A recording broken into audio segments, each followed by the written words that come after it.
Nobody wants to get united. Like, what we gotta do is meet everybody on 149th Street at the bench. Guys, I think we did it.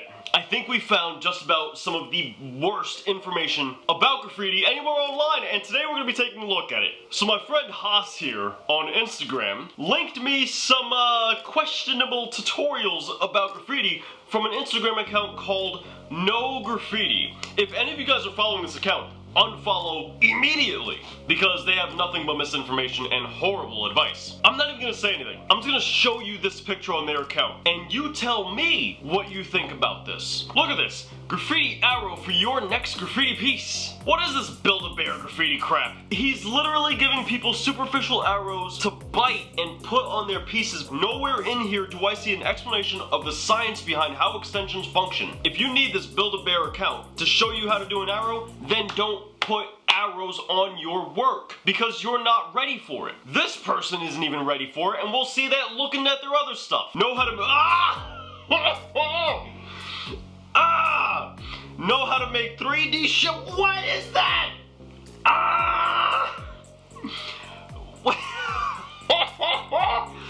I'm done. Why? What? My dog is concerned. Why is it whenever a moron, somebody who completely has no idea what they're talking about in graffiti, why do they always call shadows 3D? I have never, neither have you, never have I ever walked outside, seen the beautiful sun casting a shadow onto the floor and gone, oh, and then proceeded to walk into the shadow. Never has that happened. Never have I bumped into this shadow. That doesn't make sense. When have you gone outside and seen a three-dimensional shadow? Unless we're living in the fourth dimension, that is impossible. And I shouldn't have to tell people this. Why? Because shadows aren't three-dimensional. And then they go on to get... I was hoping... It's okay. It's okay, boy. I was hoping that they just were like interchangeably using the term shadow and 3D, but they kind of understood.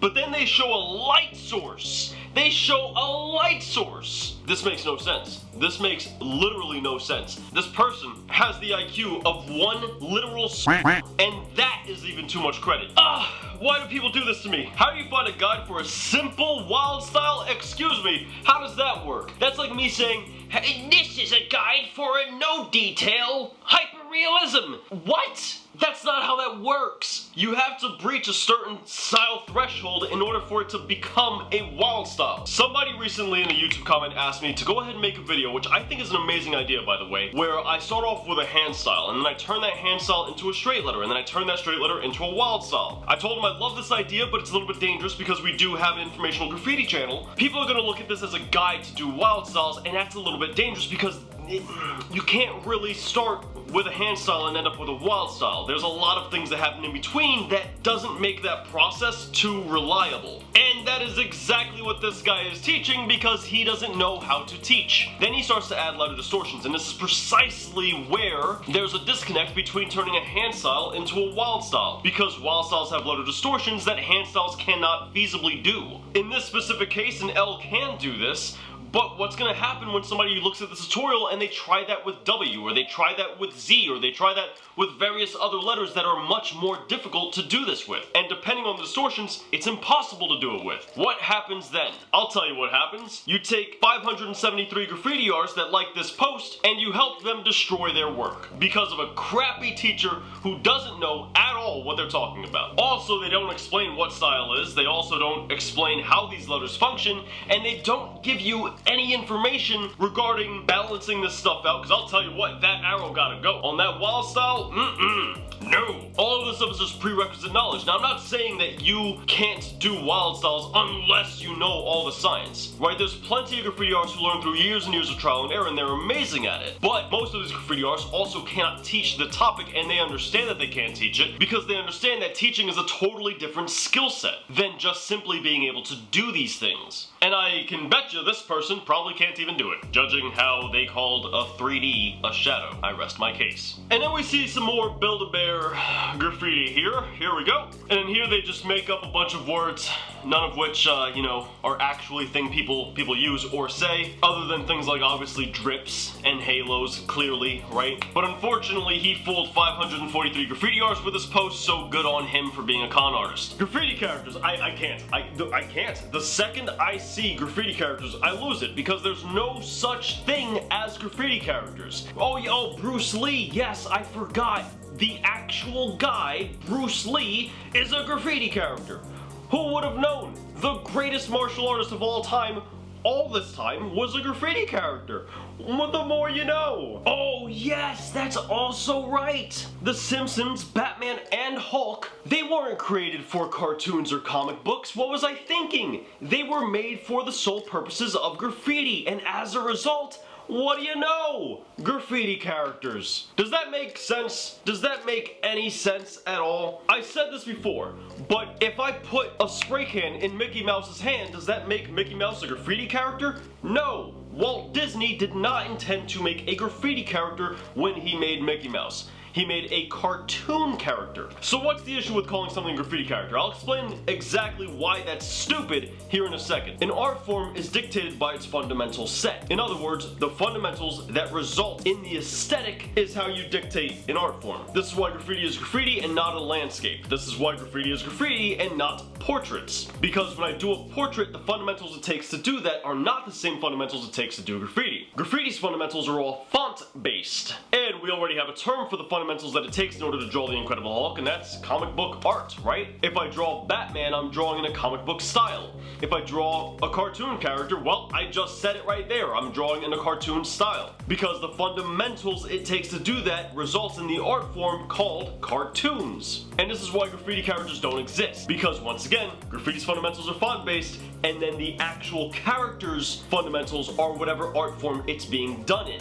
That's why when we look at Bruce Lee, this moron calls it a graffiti character when it's just a portrait of Bruce Lee done next to graffiti. This is also why most graffiti artists struggle doing characters, because they focus too much on trying to do graffiti when they're doing a character, as opposed to learning the fundamentals associated with the character they're trying to do. Graffiti characters don't exist, everybody. They're not a thing. And then he has, how does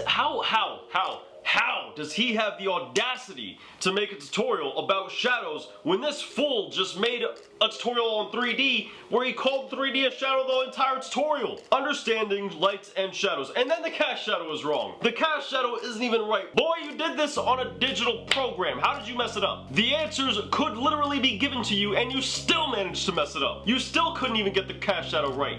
Tell me, if the light is here, why is the cast shadow in a 90-degree angle from the light source? That doesn't make sense. This doesn't teach you anything. Guys, look, ignore this tutorial, ignore this guy's account entirely, please. I'm gonna be putting out an actual tutorial for how to shade graffiti, and you'll see the difference between somebody who knows what they're talking about and somebody like this guy who doesn't know at all what they're saying. Introduction to graffiti letters, and he's showing style. It's not much of an introduction when you're already adding style right from the start. Not how it works. Letter structure is one of the pillars. Really? Wow. Ironic you should say that, because you yourself get it wrong. But almost more important to have style and flavor. No. I've been teaching for like 18 years, man. I've seen graffiti artists come and go over this time. I've seen people try to add style, and look, if you guys are familiar with my content, you know I break down the science behind how style functions. Style is always just the cherry on top of good fundamentals. Any experienced graffiti artist will tell you that. So no, style and flavor are not more important than having good foundation. Why do you think Tracy 168 explicitly said it's important to lose the letter without losing the letter? Essentially what he's saying is it's important to have a good foundation.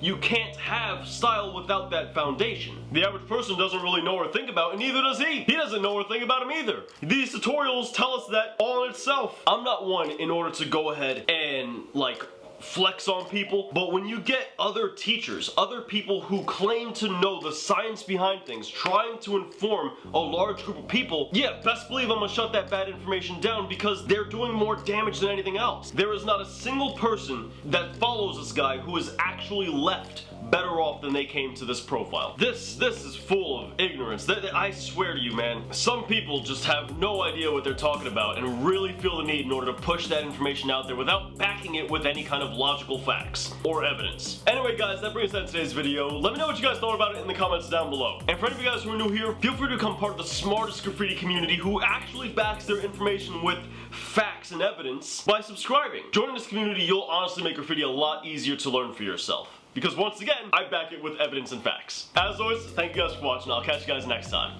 Peace.